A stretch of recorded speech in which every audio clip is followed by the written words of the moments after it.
Itong lugar namin, Sitio Maligaya 2, San Vicente, San Pedro, Lamuna. Siyempre, alam mo naman, ganitong lugar, squatter area, tabing release, dikit-dikit ang bahay. Madilim talaga rito sa lugar ko na to. Wala kami dito sa loob, lagi kami sa labas. Nadadapa kasi madilim, yung dadaan mo, hindi mo alam, may nakaharang. Tutulog na lang ako, wala ilaw eh. Ang tawag na sa akin dito si Mang Dimi Solar. Napaliwanag ko yung mga bahay nila madilim. Bubutas ka ng yero, lalagay mo yung bote, lagyan mo siya ng sealant, bago lagyan mo siya ng tubig na mineral, lalagyan ng sunrox. Bago kabit mo sa bahay, lagyan sealant mo para hindi tumulo.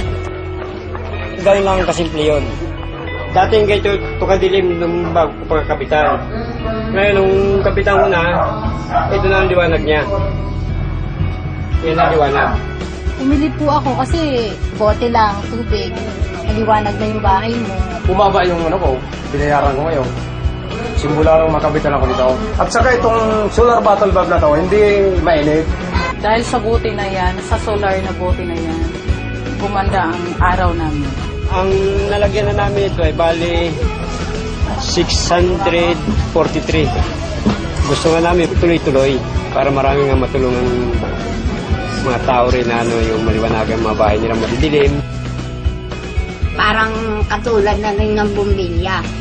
Sa atin natin nakakalimutan at pakinabangan ng